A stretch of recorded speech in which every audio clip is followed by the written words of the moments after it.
بسم الله الرحمن الرحيم. قرآني نبض حياتي، قرآني طهر ذاتي، قرآني عصمة أمري، قرآني طوق نجاتي. قرآني نبض حياتي، قرآني طهر ذاتي، قرآني عصمة أمري، قرآني طوق نجاتي. آيات الله حمتني، غمرتني بالبركات، تحفظني من همزات الشيطان ومن زلاتي. آيات الله حمتني، غمرتني بالبركات، تحفظني من همزات الشيطان ومن زلاتي.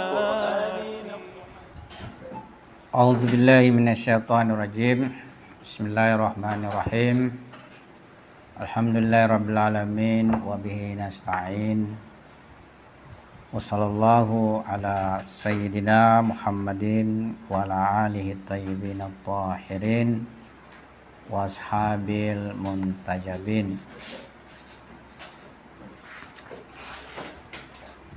Sebagai kelanjutan dari pembahasan irfan teoritis kita, pada sore hari ini masih kelanjutan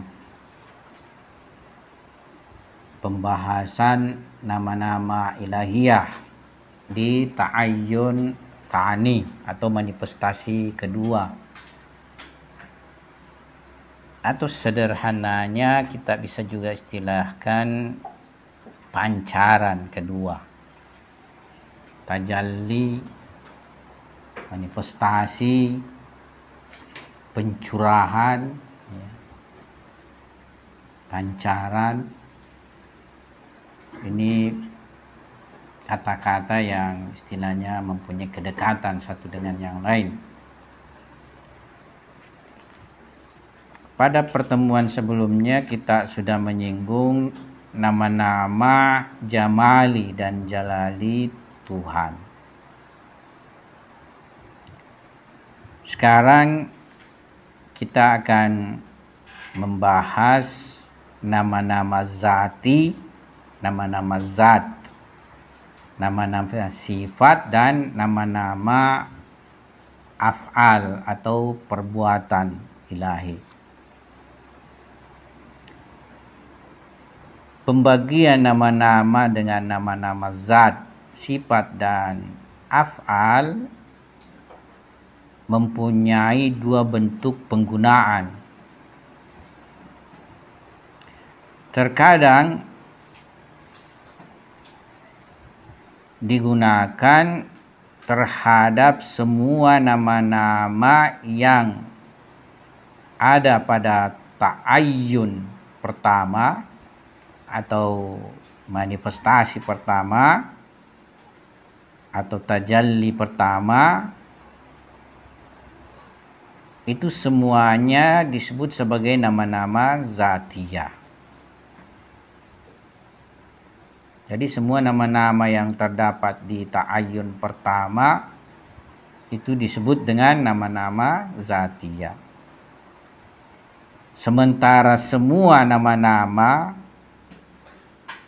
yang ada pada ta'ayyun kedua, nah ini disebut dengan nama-nama sifatiyah. Dan semua nama-nama yang ada pada tingkatan ta'ayyun khalqi atau jelmaan khalqi, ciptaan, jadi sudah terjelma di luar daripada wilayah ilahiyah, semuanya itu disebut dengan nama-nama af'aliyah. Jadi seperti wujud-wujud mulai dari alam ukul sampai alam materi ini itu disebut dengan nama-nama af'aliyah. Jadi ini satu bentuk pembagian. pada dasarnya mempredikasikan nama-nama zatiyah atas nama-nama yang terdapat di ta'ayyun pertama itu juga sebenarnya hanya dalam bentuk tasamuhi. Tasamuhi ini istilahnya apa ya? Biasa kita juga sebut toleran. Yakni sesuatu yang sifatnya kita menolerir lah, dalam artian ada di situ terdapat nama-nama pada ta'ayyun pertama. Sebab di dalam ta'ayyun pertama kan sebagaimana kita ketahui di situ tidak ada sama sekali yang nampak. Jadi semuanya melebur dalam satu kesatuan yang tidak ada sama sekali perbedaan satu dengan yang lain. Makanya tidak kita bisa berikan nama ya pada tingkatan di ta'ayyun pertama ini. Yang sudah kita singgung pada tingkatan pertama ini ya kita hanya istilahnya memberikan penamaan ahadiyah yang dominan, yakni ketunggalan. Di situ dominan dan tidak ada sama sekali kejamakan. Jadi tidak ada pluralitas. Karena dia dalam satu kesatuan. Ibarat kita punya dalam nafs ini ya, pada tingkatan dalam nafs tidak ada sedikit perhatian terhadap ya, di dalam nafs kita itu terdapat berbagai sifat-sifat ataukah berbagai pengetahuan yang dimiliki, semuanya menyatu di dalam nafs kita. Jadi tidak ada yang nampak sama sekali ya. Nah ini, jadi dia hanya penamaan sebagai nama-nama zatiyah secara tasamuhi pada ta'ayyun pertama.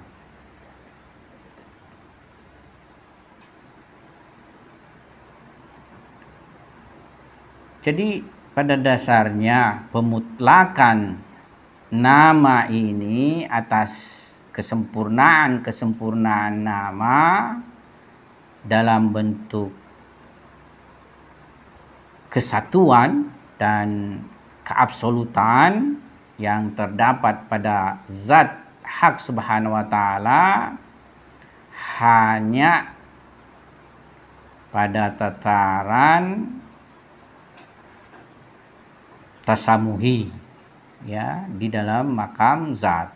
Sebab kalau kita ingin konsisten dengan pembahasan pertama kita terhadap ta'ayyun pertama atau manifestasi pertama itu ya di dalam makam zat itu bukan makam zat ya, di dalam makam zat dan di dalam ta'ayyun awal ya tidak ada kabar tentang nama-nama irfani, tidak ada berita informasi terhadap nama-nama irfani. Nah ini tinjauan ya pertama dari segi nama-nama zat, sifat dan af'al. Adapun tinjauan kedua atau pengertian kedua,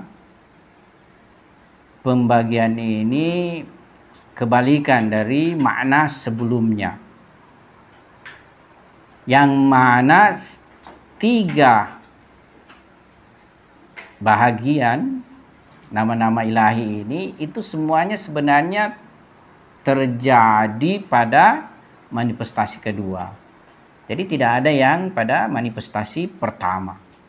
Jadi tiga nama-nama ilahi, yaitu nama zat, nama sifat, dan nama perbuatan hanya ada pada ta'ayyun tsani atau manifestasi kedua.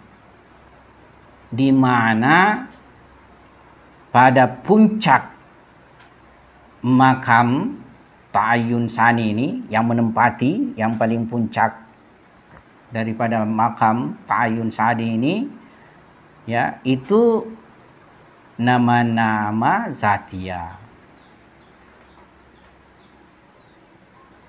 Sementara yang menempati pertengahan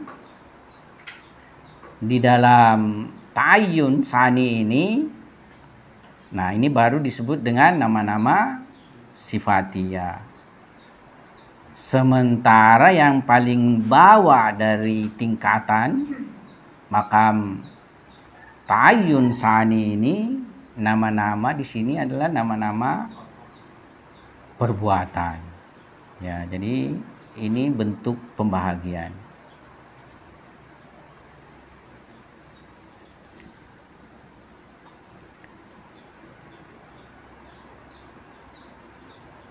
Nah, seperti misalnya nama-nama ilahi yang menempati pertengahan, diantaranya Al-Hayy, ya, Al-Alim, Al-Qadir, ya, di mana nama-nama ini ya memiliki makna penyipatan. Ya, seperti penyipatan hidup, penyipatan ilmu, penyipatan kudrah. Jadi pada tingkatan ini ya istilahnya terdapatlah nama-nama yang mana mempunyai penyipatan. Kan sebenarnya nama itu sendiri sebagaimana yang pernah kita singgung, tiada lain adalah zat dengan satu sifat tertentu. Jadi misalnya nama Allah, ya itu terdiri dari zat dengan sifat ilahiyah, ya, sifat ilahiyah, sifat uluhiyah. Ya, Ar-Rahman misalnya, ya zat dengan sifat kerahmanan atau kepengasihan. Jadi demikian nama-nama ilahi itu.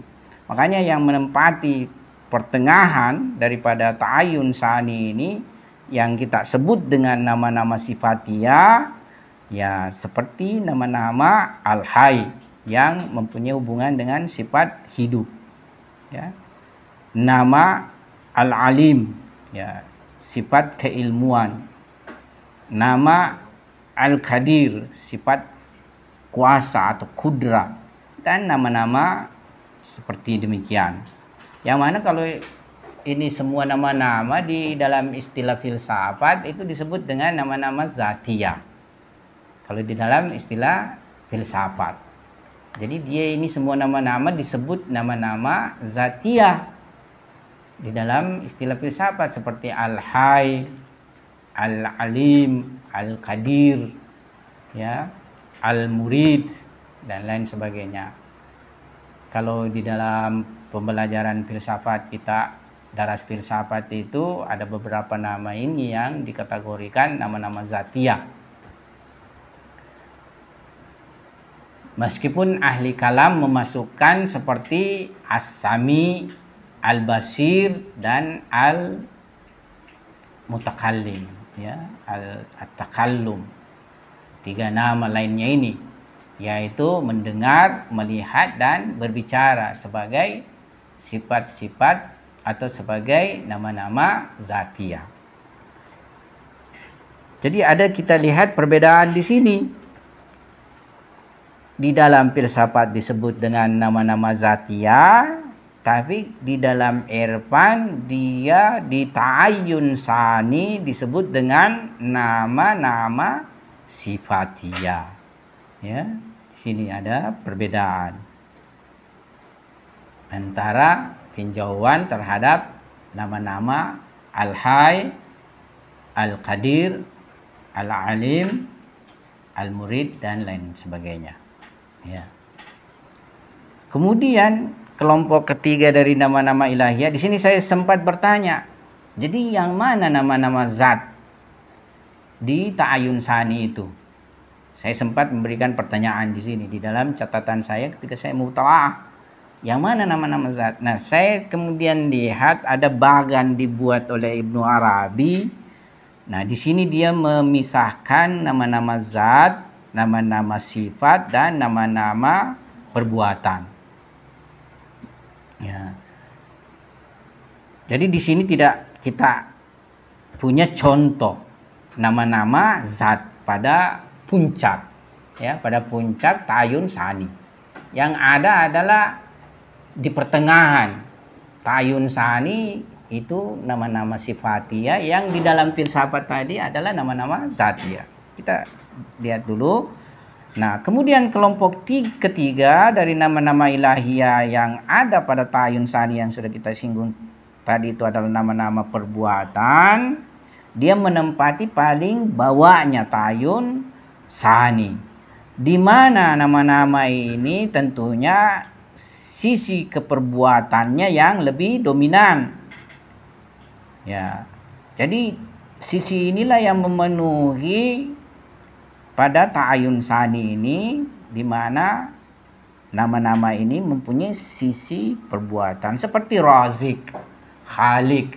Razik artinya kan memberi rezeki, yang memberi rezeki. Khalik yang menciptakan. Jadi dia sudah berdimensi perbuatan, kan mencipta, memberi rezeki, mengampuni misalnya, Al-Ghafir, dan beberapa nama seperti ini itu semua mempunyai dimensi kepelakuan atau perbuatan. Makanya masuk kategori nama-nama af'al atau nama perbuatan. Nah, sekarang untuk memahami tadi tiga pengelompokan nama-nama ini yang ada di ta'ayun sani, yaitu nama-nama zatia, nama-nama sifatia, dan nama-nama af'al. Nah, kita merujuk ke jadwal yang dibuat oleh Syekh Akbar Ibnu Arabi. Di sini di buku ini ada jadwalnya, di mana beliau misalnya mengkategorikan nama-nama zatia itu seperti Allah, Ar-Rabb, Al-Malik, Al-Quddus, As-Salam, Al-Mu'min, Al-Muhaimin, Al-Aziz, Al-Jabbar, Al-Mutakabbir, Al-Ali, Al-Azim, Al-Zahir, Al-Batin, Al-Kabir, Al-Jalil, Al-Majid, Al-Haq, Al-Matin, Al-Wahid, Al-Majid, As-Samad, Al-Awwal, Al-Akhir, Al-Muta'ali, Al-Ghani, An-Nur, Al-Warith, Dzul Jalal, Ar-Raqib. Jadi ini masuk kategori nama-nama zatia. Artinya nama-nama inilah yang menempati puncak ta'ayun sani dalam perspektif Syekh Akbar Ibnu Arabi. Ya. Kemudian nama-nama yang masuk sebagai nama-nama sifat, ya, sejadwal Syekh Akbar ini seperti Al-Hayy, Asy-Syakur, Al-Qahhar, Al-Qahir, Al-Muqtadir, Al-Qawi, Al-Qadir, Ar-Rahman, Ar-Rahim, Al-Karim, Al-Ghaffar, Al-Ghafur, Al-Wadud, Ar-Rauf, Al-Halim, Al-Bir, As-Sabur, Al-Alim, Al-Khabir, Al-Muhsi, Al-Hakim, As-Syahid, As-Sami, Al-Basir. Jadi mulai Al-Hayy. Nah, inilah juga nama-nama yang masuk kategori nama-nama zatia di dalam perspektif filsafat atau teologi. Ya, kalau teologi itu ada tujuh dia sebut sebagai sifat-sifat zatia, yang kita juga kategorikan nama-nama zatia itu. Ya, itulah Al-Hayat, yakni Al-Hayy, hidup, Al-Kalam, berbicara, Al-Qudra, Al-Qadir itu, ya, kekuatan, kuasa, Al-Irada, berkehendak, Al-Ilm, ilmu, As-Sam, mendengar, Al-Basar, melihat. Kemudian Syekh Akbar memilah-milah lagi, seperti misalnya Al-Haya itu Al-Hayy, Al-Kalam itu Asy-Syakur. Jadi Asy-Syakur, yakni memang syakur ini kan sebenarnya berterima kasih kan. Syakur itu yakni bersyukur. Jadi dia masukkan al-kalam itu salah satu dari pastinya dari al-kalam adalah asy-syakur.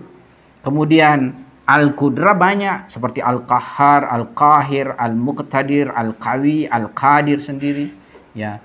Kemudian al-irada yang paling banyak di sini ar-rahman, ar-rahim, al-karim, al-ghaffar, al-ghafur, al-wadud, ar-rauf, al-halim, al-bir, as-sabur. Kemudian al-ilm, al-alim, al-khabir, al-muhsi, al-hakim, as-syahid. Kemudian asam, as-sami, al-basar, al-basir. Nah, ini jadwal nama-nama sifatia di ta'ayun sani dalam jadwal Syekh Akbar Ibnu Arabi. Yang mana nama-nama ini, 7 nama-nama ini justru kalau dalam filsafat tadi, yaitu dia adalah ya sifat-sifat zatiyah namanya, sifat-sifat zatiyah. Jadi dia juga adalah nama-nama zatiyah. Ya. Sekarang jadwal nama-nama al-af'al atau perbuatan. Ya, yang menempati paling bawahnya ta'ayun sani. Apa itu? Al-mubdi, al-wakil, al-ba'ith, al-mujib, al-wasi, al-hasib, al-muqid, al-hafiz, al-khaliq, al-bari, al-musawwir, al-razzaq, al-wahhab, al-fatah. Ini semua bernuansa perbuatan seperti al-razzaq memberi rezeki, al-wahhab mengaruniai, memberi ya, al-fatah membuka, al-qabid, al-basid, al-khafid ya, al-rafi, al-mu'iz, al-mudhil, al-hakam, al-adil, al-latif, al-mu'id, al-muhyi, al-mumit, al-wali, at-tawwab, al-muntaqim, al-muqsid, al-jami, al-mughni, al-mani, ad-dar, an-nafi, al-hadi, al-badi, ar-rasyid. Ya, ini kan nama-nama yang sering di dalam Al-Quran kita lihat itu sebagai berapa lagi nama-nama? 90 ya? 99 nama-nama ya, itu semua. Nah, ini kita sudah memahami di ta'ayun sani terdapat 3 kelompok dari nama-nama tersebut. Jadi nama-nama zat, sifat, dan perbuatan ada 2 bentuk pembagiannya. Ada pembagian dengan meninjau pada ta'ayun pertama terdapat juga nama-nama, kemudian ta'ayun kedua serta ta'ayun khalqi. Nah, nama-nama juga ada yang istilahnya saling berhadap-hadapan, ada yang tidak saling berhadap-hadapan, ada yang berlawanan dan ada yang tidak berlawanan. Nama-nama yang berlawanan ya tentu selain dari aspek konsepsi dia berbeda di dalam misdak yang satu atau di dalam wujud, misalnya tempat yang satu juga tidak bisa menyatu. Jadi dia tidak bisa menyatu karena berlawanan. Seperti misalnya kan al-ghadab, murka, tidak bisa menyatu dengan ya ar-rahim, ar-rahim misalnya, kepengasihan, kepenyayangan ya. Tapi ada yang nama-nama di mana mereka tidak saling berlawanan, makanya bisa bersatu seperti al-hay, al-ilm, al-qudra ya, as-sami, al-basir, itu menyatu semua ya. Di dalam manusia ada semua ini nama-nama dan bisa dia istilahnya tersatukan. Sebenarnya ada juga nama al-ghadab sama kita, ada juga ar-rahamnya, tapi dia tidak bisa muncul bersamaan ya.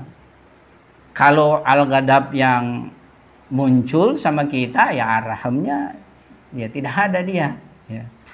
Atau seperti nama al-mudil, menyesatkan, dengan al-hadi ya, menghidayai atau memberi petunjuk ya. Di sini juga tidak bisa tersatukan di misdak yang satu pada waktu yang satu tentunya. Kalau dalam waktu yang berbeda ya bisa saja dia seseorang kadang dia memberi hidayah, kadang dia menyesatkan ya. Atau misalnya kadang dia marah, al-ghadab, kadang dia pengasih lagi ya. Jadi nama-nama yang berlawanan ini tidak bisa satu sekaligus dia bersatu. Ya. Jadi istilahnya dia tidak bisa menampak dalam sebuah mazhar bersamaan nama-nama yang saling berlawanan tersebut. Tapi kalau nama-nama yang tidak saling berlawanan ya bisa saja ya dia menampak bersamaan. Seperti al-haya dengan al-ilm, ya dia justru seiring. Nah, kita tidak bisa mempunyai sifat ilm kalau tidak terlebih dahulu punya sifat hidup. Ya, kan seperti itu. Ya, mesti ada dulu sifat hidup baru sifat ilm. Jadi ini satu bentuk pembagian nama-nama, ada yang saling berlawanan dan ada yang tidak saling berlawanan. Nah, jadi nama-nama yang tidak saling berlawanan itu seperti Al-Alim, Al-Qadir, Al-Hayy, Al-Murid, ya, Ar-Rahman, Ar-Rahim, semua nama-nama seperti ini. Adapun nama-nama yang mana saling berhadapan serta ia punya efek satu dengan yang lain itu saling menghilangkan, ya. Jadi efeknya satu sama lain saling menghilangkan. Kalau tadinya kita pengasih, tiba-tiba datang marah, murka, ya dia menghilangkan kepengasihan. Ya, jadi efeknya saling menghilangkan seperti ghadab, al-ghadab dan ar-rahmah. Atau seperti lutf dengan kahar. Kalau kita artikan lutf kelembutan, kahar berarti kekasaran, ya. Atau misalnya hidayah dan idlal. Hidayah itu memberi petunjuk, sementara idlal mudil, yakni menyesatkan. Ya. Ini nama-nama saling berlawanan, makanya saling menghilangkan efek satu dengan yang lain. Ya. Oleh karena itu nama seperti Gadban dengan Rahim dan nama Latif dengan Qahar dan nama Hadi dengan Mudil itu adalah nama-nama berhadapan. Ya, ini satu bentuk pembahagian nama-nama. Kemudian yang sangat penting juga di dalam pembahasan kita ini sistematika sistem nama-nama di ta'ayyun kedua ini. Bagaimana sistematika nama-nama? Jadi urut ya. Yang tadi saya bilang itu nama-nama yang berhadapan itu sama-sama berada di ta'ayyun sani. Iya, semuanya ini ada di ta'ayyun sani. Jadi semua nama-nama ilahiyah itu ada sama ta'ayyun sani. Iya, sekalipun nama-nama yang berhadapan, hanya saja dia punya urutan-urutan itu atau tingkatan-tingkatan bisa saja berbeda sama satu dengan yang lain. Misalnya nama Ar-Rahman itu lebih luas cakupannya daripada nama Al-Ghadab. Makanya Al-Ghadab itu di bawahnya nama Ar-Rahman. Ya. Jadi nama-nama ini ada yang satu tingkatan, yakni setara, ada juga yang berbeda tingkatan. Di mana nama-nama yang berbeda jadi meskipun di lapisan pertengahan nama-nama itu tetap ada tingkatan-tingkatannya. Berarti ta'ayyun sani itu ada tingkatan-tingkatannya lagi, Ustaz. Apa itu? Ta'ayyun sani. Ta'ayyun sani, di ta'ayyun sani ini tempatnya nama-nama itu bertingkat-tingkat. Iya, bertingkat-tingkat nama-nama di situ. Tadi kita singgung ada misalnya yang menempati puncaknya, di mana ini yang menempati puncaknya disebut sebagai nama-nama zatiyah. Ya, kemudian di bawahnya lagi yang menempati pertengahan itu disebut dengan nama-nama sifatiyah. Di bawahnya lagi ini disebut dengan nama-nama perbuatan. Tapi di nama-nama zatiyah sendiri yang menempati puncak ini bisa saja dia itu juga tidak satu tingkatan. Ya, dia juga istilahnya bertingkat-tingkat, seperti misalnya Allah, ya, dia lebih tinggi tingkatannya daripada taruhlah nama sifatiyah, nama zatiyah lainnya, ya seperti itu. Ya, seperti tadi kita singgung di sini, Allah Rabb Al-Malik, semuanya itu adalah nama-nama zatiyah dalam jadwal Syekh Akbar Ibnu Arabi. Nah, nama Allah itu lebih tinggi daripada nama Rabb. Nama Rabb bisa jadi lebih tinggi daripada nama Malik, ya. Ya. Jadi nama-nama yang meskipun sama-sama dia berada pada tingkatan puncak ta'ayyun sani, tapi dia sendiri juga bisa saja tidak sederajat, setara. Jadi bertingkat-tingkat lagi. Ya. Demikian pula di pertengahan yang masuk kategori nama-nama pertengahan tadi seperti Al-Hayy, Asy-Syakur, Al-Qahar, Al-Qahir, ini juga bertingkat-tingkat lagi, berderajat-derajat lagi. Terlebih juga seperti di nama-nama perbuatan, ada Mubdi, ada Al-Wakil, ada Al-Ba'id. Jadi itu tergantung dari cakupan, keluasan dari nama-nama itu.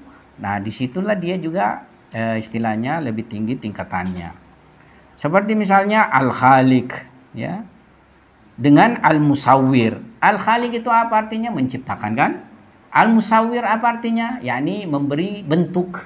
Nah, tentu Al-Khaliq menciptakan itu lebih luas cakupannya daripada Al-Musawwir. Makanya dia juga kedudukannya dari segi nama-nama lebih tinggi daripada Al-Musawwir. Tapi tetap dia berada pada paling bawahnya dari nama-nama ilahiyah. Tapi lebih tinggi nama Al-Khaliq dengan Al-Musawwir, atau Al-Khaliq dengan Ar-Razik misalnya.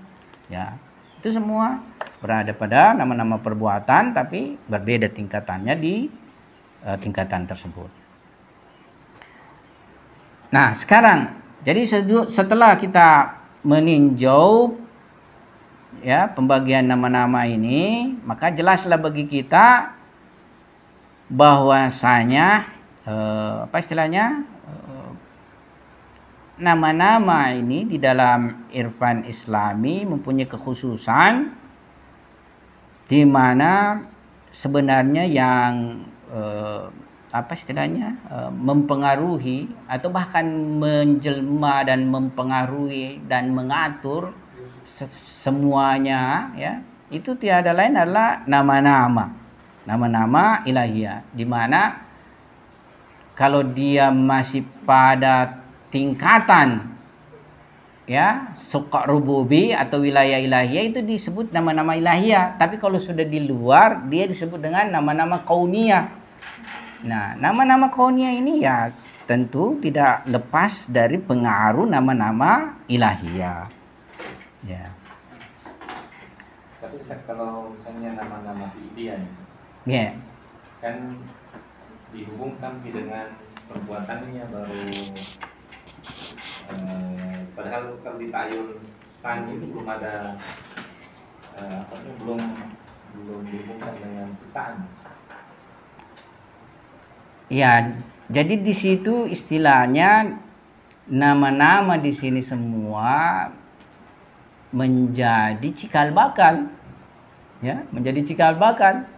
Karena kalau tidak ada nama Khalik juga, ya tentu tidak akan turun penciptaan.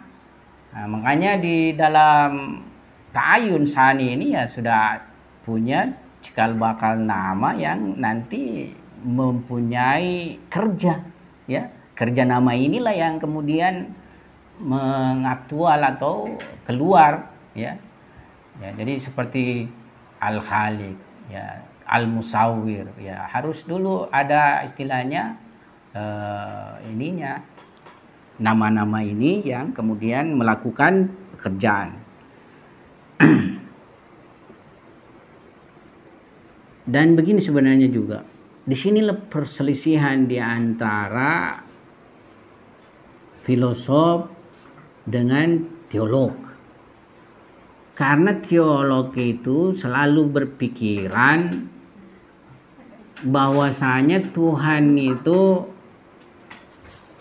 mempunyai tenggang waktu dan jarak antara dirinya dengan ciptaannya atau dirinya dengan jelmaannya.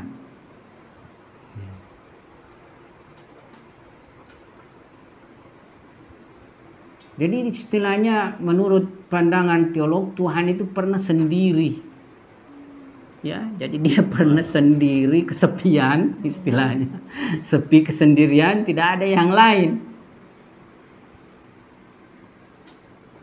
Nah, kalau filosof ya berpikirannya atau pandangannya tidak pernah Tuhan itu tanpa tajallinya, tanpa manifestasinya. Sama dengan pertanyaan antum itu, kok ada minama khalik tapi tidak ada makhluk, tidak ada ciptaan. Ya. Jadi di sini rutbahnya saja secara tinjauan berbeda, bertingkat, tapi dari segi realitasnya itu tidak bisa ditinjau, ada pemisah zaman. Nah, itu menurut filosof. Tapi kalau teologi ya ada pemisah zaman. Jadi Tuhan kapan tidak ditahu tahun keberapaannya misalnya itu sendiri ya. Baru ketika dia mau baru dia mencipta ya.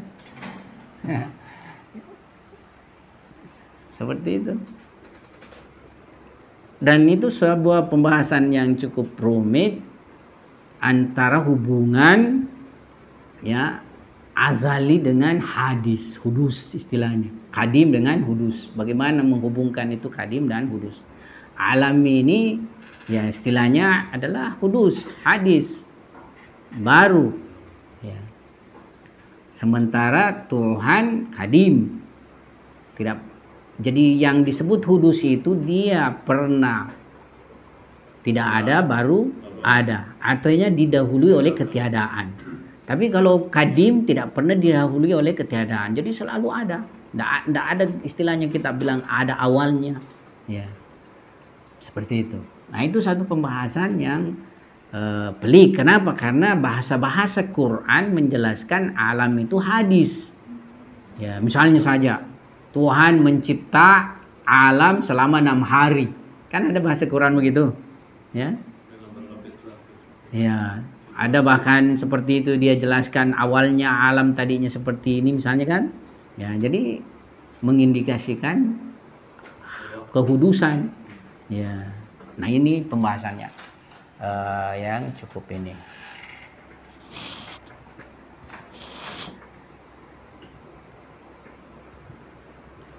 Jadi hudus ini sendiri pada hakikatnya tapi kayak kita keluar dari pembahasan kita nanti. Tapi kalau kita sampai pada pembahasannya kita bahas itu.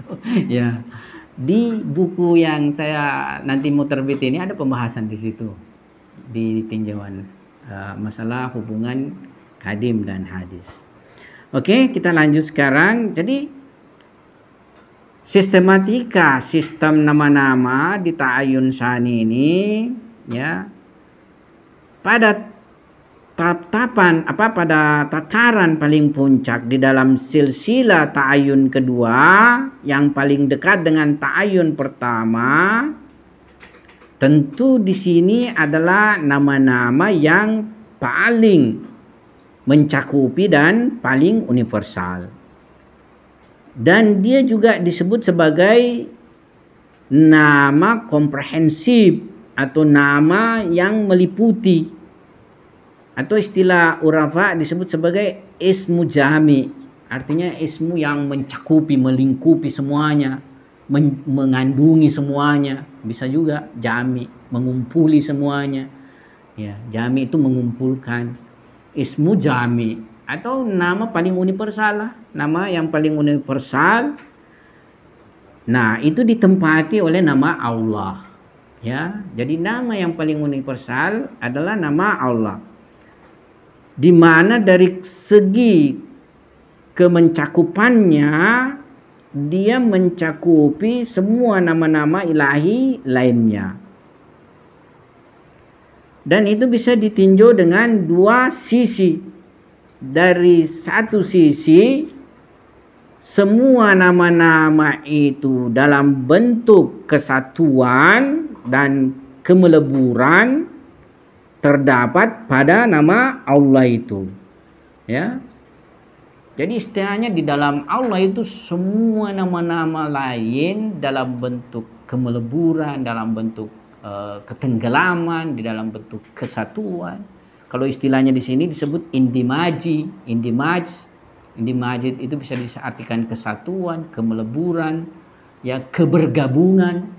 Jadi semua nama-nama istilahnya tenggelam di situ, sama dengan kalau kita minta di nafs itu semua ada di situ, ya tenggelam. Nah, makanya di situ disebut makam indimaj kasra dalam wahda, artinya nama ketenggelaman kejamakan di dalam ketunggalan. Kalau kita terjemahkan secara tekstual. Jadi semuanya yang jamak itu ada di dalam Allah yang ketunggalan ini.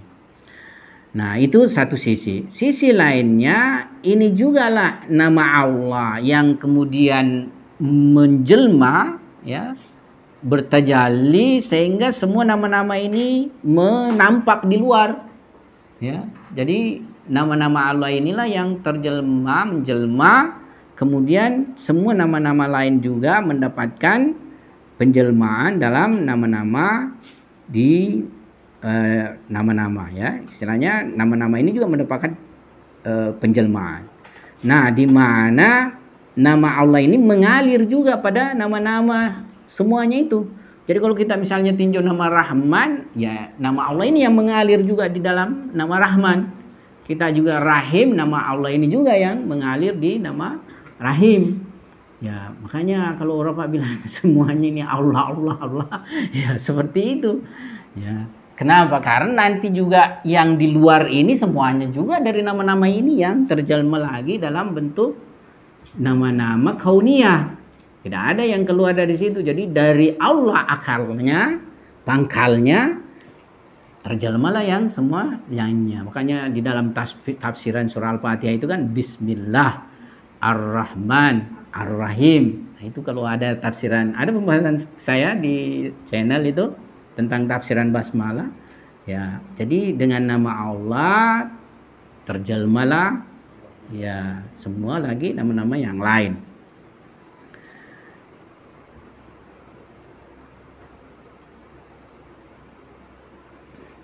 Jadi nama-nama Allah seolah ada tingkatannya, Ustaz. Apanya?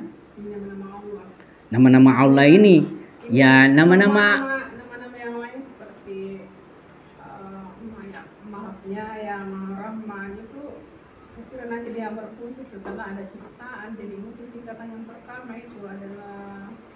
Iya betul Mi. Jadi tadi kita kan sudah garis bawahi bahwasanya di ta'ayun kedua ini terdapat nama-nama zatiyah dan paling puncak di situ adalah nama Allah. Tapi sudah ada juga nama Rabb, Al-Malik, Al-Qudus, As-Salam. Nah, adapun masalah yang penciptaan itu nanti dia di tataran paling bawah dari ta'ayun sani. Jadi dia ini justru istilahnya paling bawahnya dari tingkatan nama-nama di dalam ta'ayun sani, yaitu nama-nama perbuatan. Di mana nama-nama perbuatan ini ya bisa dikatakan cikal bakal untuk munculnya nanti realitas-realitas eksternal seperti maujud-maujud alam ini, ya seperti itu. Jadi benar, ya. Nah, jadi nama Allah inilah yang mengalir, ya, pada nama-nama lainnya. Makanya ini disebut juga makam sarian wahdat dalam kasra, yakni yang tunggal ini yang mengalir di dalam kejamakan, ya, yang tunggal ini yang mengalir dalam kejamakan. Makam sarian wahdat, jadi makam kemengaliran tunggal dalam kejamakan, bisa dimaknai seperti itu. Ya, makam mengalirnya, bisa begitu saja, makam mengalirnya yang tunggal dalam kejamakan.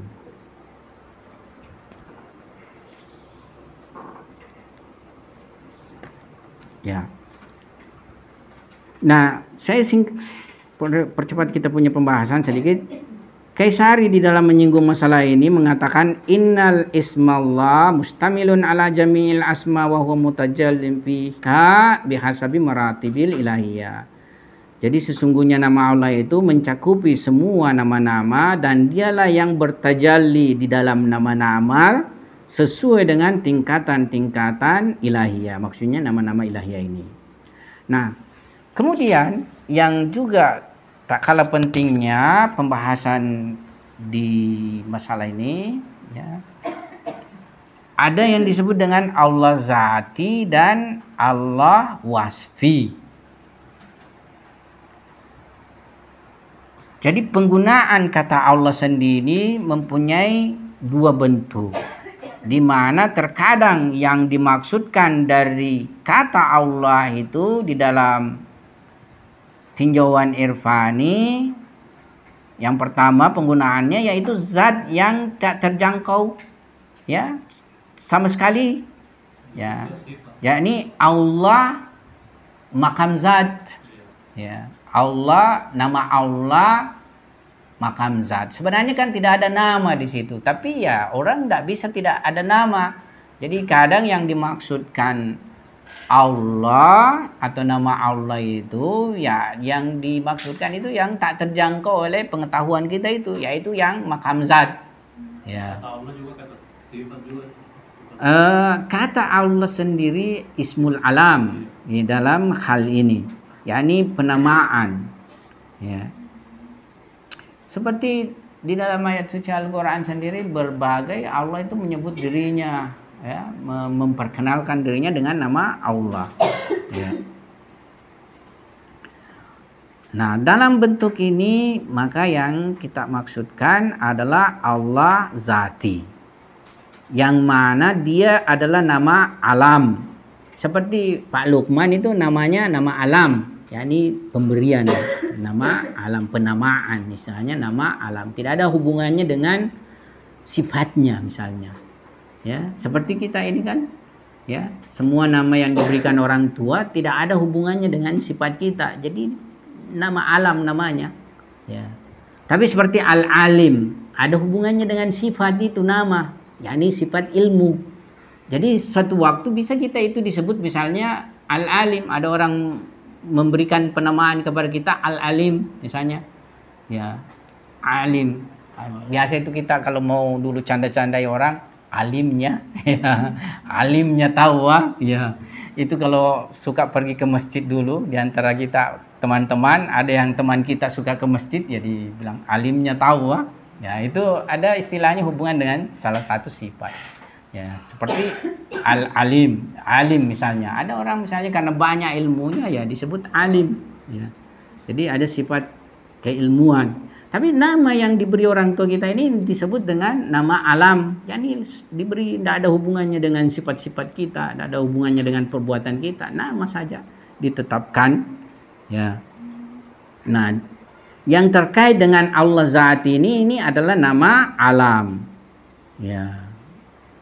Di mana dalam nama ini tidak ada hubungannya dengan permasalahan uluhiyah, yakni penyembahan disembah, uluhiyah, tidak ada hubungannya, dan tidak ada hubungannya dengan masalah kepengaturan apa, tadbir, kepengaturan. Jadi tidak ada hubungannya itu nama zati itu, ya. Akan tetapi yang lebih banyak digunakan Allah yang dimaksudkan adalah kata Allah, ya, yang bukan Allah zat, tetapi zat hak subhanahu wa ta'ala dengan ta'ayyun tertentu, ya, artinya dengan suatu sifat tertentu, ya, seperti zat dengan sifat kepengaturan, zat dengan sifat uluhiyah, ya. Nah, dalam hal ini maka kata Allah adalah suatu nama dari nama-nama ilahi dan suatu jelmaan dari jelmaan-jelmaan zat, ya, yang mana Allah ini itu disebut sebagai Allah wasfi. Disebut sebagai Allah wasfi. Jadi kalau kita misalnya menyembah Tuhan itu bisa saja Allah wasfi yang disembah, yakni yang mempunyai misalnya kelayakan untuk disembah karena mempunyai sifat uluhiyah itu, atau mempunyai sifat kepengaturan, mudabbir, alam semesta ini. Kan rata-rata Tuhan diperkenalkan sama kita itu adalah Tuhan pencipta. Ya. Tuhan pencipta. Bukan Tuhan zat, tapi Tuhan pencipta. Ya. Ya. Ya.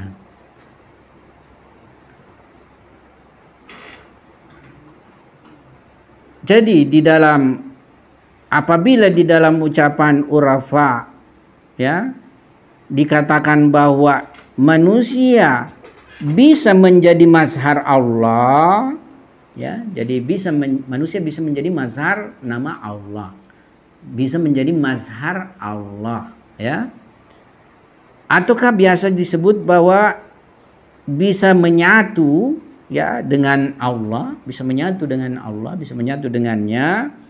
Maka yang dimaksud di situ adalah Allah wasfi. Allah wasfi. Bukan Allah zati. Yang mana yang sudah dijelaskan secara gamblang oleh para urafa bahwa Allah zati ini tidak akan terjangkau atau tidak bisa terjangkau sama sekali oleh manusia, bahkan sampai Rasulullah Sallallahu Alaihi Wasallam.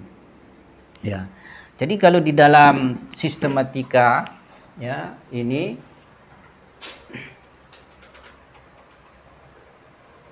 yang menempati paling puncak ya itu disebut dengan maqam zat.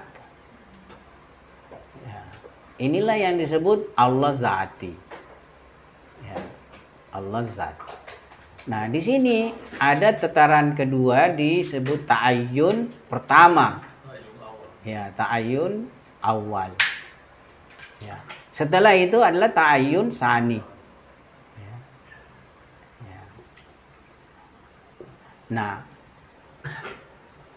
manusia bisa menjadi mazhar Allah. Mazhar Allah. Ya, di sini bukan Allah zat. Jadi mazhar Allah kan yang mempunyai mazhar itu sebenarnya bukan zat, tapi yang mempunyai mazhar itu adalah nama. Ya. Ya. Sementara nama ini sendiri tiada lain adalah zat ya yang sudah dibatasi oleh sifat tertentu. Jadi zat dengan sifat. Ya. Jadi dia sudah terbatasi dengan satu sifat. Jadi dia sudah istilahnya turunan daripada Allah zat. Bukan pada kedudukan Allah zat. Jadi mazhar Allah itu yakni ya maksudnya Allah wasfi. Allah wasfi. Allah wasfi ya sudah ada pada ta'ayyun. Di ta'ayyun itu. Ya, jadi bukan di maqam zat ini. Rasulullah Sallallahu Alaihi Wasallam paling sempurnanya manusia, puncak daripada yang bisa dia sampai pada ta'ayyun awal ini. Ya, ya maqam ahadiyah namanya di sini. Maqam ahadiyah. Maqam ahadiyah. Nah, ini yang diistilahkan dengan ayat suci Al-Quran, ada istilah Kaaba ya, Qausain. Kaaba Qausain ya. Au adna. Kan begitu ayatnya ya. Summa dana fatadalla fakana Kaaba Qausaini au adna. Nah, Kaaba Qausain ini, makam Kaaba Qausain ini di ta'ayyun sani. Ya. Sementara au adna ini atau adnanya ini di ta'ayyun awal. Paling tingginya misalnya para nabi-nabi ulul azmi ya Kaaba Qausain. Ya. Tapi adna ini puncak dicapai oleh Nabi kita Muhammad sallallahu alaihi wasallam. Tapi kalau yang zat itu sama sekali tidak terjangkau oleh mi'raj siapapun. Jadi tidak ada yang sampai pada kedudukan itu. Ya, saya kira ini pembahasan kita pada kesempatan ini. Panjang juga Irfan Nazarinya pada kesempatan ini. Ya, simpelnya seperti ini. Nah, saya supaya tuntas pembahasan kita. Nah, nanti ya nama-nama ini sendiri bertingkat-tingkat. Jadi setelah nama Allah,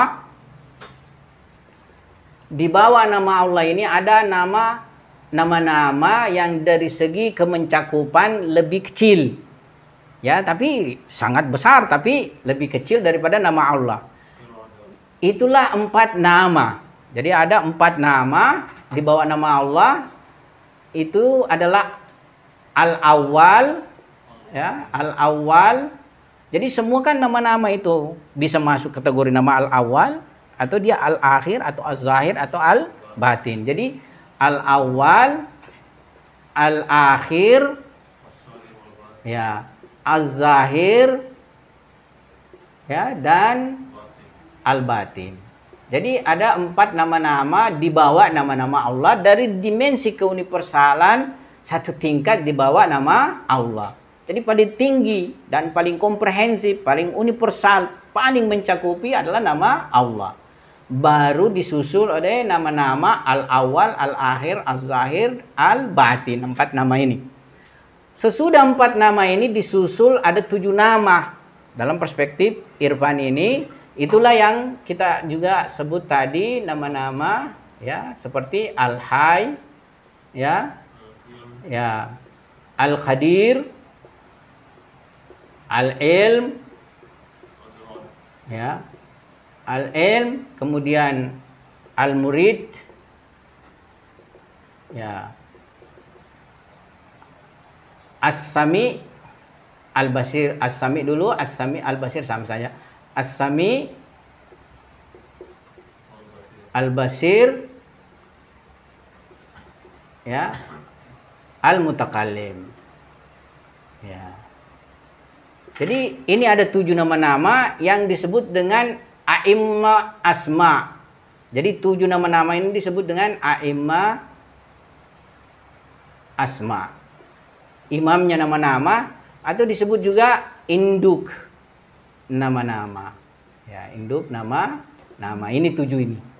Jadi 7 nama-nama ini berada tingkatannya setelah 4 nama-nama. Jadi yang pertama dulu nama Allah, kemudian muncul 4 nama, setelah 4 nama muncul 7 nama, kemudian ada yang disebut dengan nikah nama-nama, ya.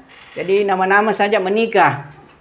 Ya, jadi muncul ada yang disebut dengan nikah nama-nama. Yakni apa? Terjadilah percampuran dari nama-nama. Misalnya Al-Hayy bercampur Al-Qadir, Al-Ilm bercampur semua nama-nama, kemudian melahirkanlah dari hasil nikah nama-nama ini nama-nama lebih partikular istilahnya, lebih partikular. Ya, lebih partikular artinya lebih ini istilahnya lebih juz'i, ya. Iya, tentu semakin ke bawah. Jadi semakin ke bawah itu semakin nama-nama yang istilahnya partikular, ya, dari hasil nikah nama-nama. Dan nama-nama partikular ini tidak terbatas, tidak terbatas. Jadi nama-nama Tuhan tidak terbatas dari dimensi partikularnya. Tapi kalau dari dimensi universalnya, ya nama-nama itu mempunyai keterbatasan jumlahnya. Misalnya sekian banyak jumlahnya, kalau kita mau tinjau, ya dia mempunyai keterbatasan. Nama-nama yang dari dimensi universal. Tapi dari dimensi kepartikuleran nama-nama ini tidak terbatas. Jadi seluruh, ya, nama-nama itu saling kawin-mengawin. Kawin-mengawin, jadi terjadilah berbagai nama-nama, hasil percampuran, penggabungan di antara nama-nama. Misalnya mungkin ada yang bercampur dari Al-Awwal, misalnya ini dengan ini dengan ini, dan seterusnya sampai turun nama-nama yang banyak sekali. Ya. Nah, dari hasil nama-nama ini semua nanti ada disebut dengan a'yanus tsabitah, yaitu tajallinya nama-nama. Tapi masih dalam wilayah ilahiyah, yakni dalam bentuk hakikat-hakikat wujud sebelum terjelma di alam eksternal. Saya kira sekian dulu kita punya pembahasan. Wabillahi taufiq wal hidayah. Assalamualaikum. نبض حياتي قرآني طهر ذاتي قرآني عصمة أمري قرآني طوق نجاتي